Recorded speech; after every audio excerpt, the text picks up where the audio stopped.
All right. This is the structure of your eighth grade English essay. The first thing you should do is log into your Google email, log in, and then go up to these little squares and go to Docs. This might be in a different language, which is fine. Make sure it's the blue one. Click it, not Sheets, not Slides. You will go to blank. You will have a blank document for your essay. First thing you should do is save it. As soon as you put something in here, you can call it A, B, C, D, whatever class you're in, by your first name and last name. First name, last name. This way, if you do have to send it to me for some reason, which you really shouldn't, but if you do, I know what class you're in. I also know first name, last name. Once you click out of it, the good thing about Google Docs is that it's automatically saved. So you can work on this in school, at home, wherever you go. This first page is your title page. Okay. What you should do, everything on this essay will be Times New Roman, everything will be size 12. On the title page, there's not much to it. It will look a little boring. That's okay. The only exciting thing on your title page should be the title itself. Everything else kind of looks empty. So here's an example of what it should look like. The best essay ever written. Your job is to create an engaging title followed by your first name and your last name, followed by our school's name. Notice everything is size 12, Times New Roman. Also, everything is centered. This is where you center it right here. Also, double space. There should not be this much space between things. I do not want that. Everything is pretty close together. Also, notice that this is in the top third of your page. It's not in the middle, it's not at the end, it's right up in the top third of your page. Everything is size 12. Like I said, it's going to look like, maybe there should be bigger words. No, everything is size 12.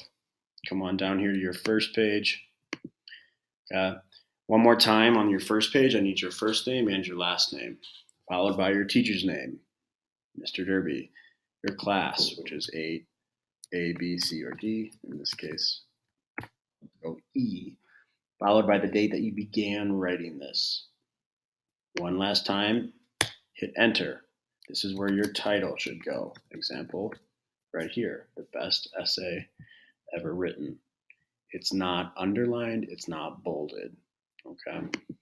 Between the title of your essay and the first paragraph, you will hit enter once, which will bring you right here.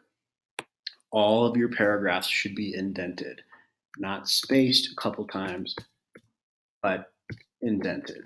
How do you do that? You hit the tab button, which is on the left side of your keyboard. You might have to figure that out if you have a keyboard in a different language.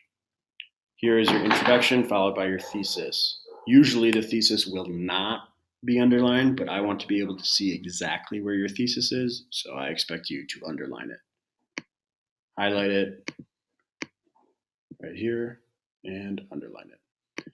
Between paragraphs, a lot of people go crazy and give me, this much space in between. That is not what I'm looking for. It should be very, very little. So if this were, let's say you needed to split this into two paragraphs, hit enter and then you hit tab. That's it. So if I'm here, another paragraph, it might bring you all the way over to the left. In that case, just hit tab once. My new paragraph. Blah, blah, blah, blah, blah, blah. Okay. So this will go on. Like I said, a paragraph is 5 to 7 sentences. The only thing that is underlined is your thesis statement. And then if this is page 1, this is page 2, there will be a third page as well because you need 2 pages of paragraphs. And then some of you, if you're writing a persuasive or expository essay, then you will have an APA works cited page. Otherwise, save it as this, and you will print this, and you will also put this on turnitin.com. Alrighty, thank you.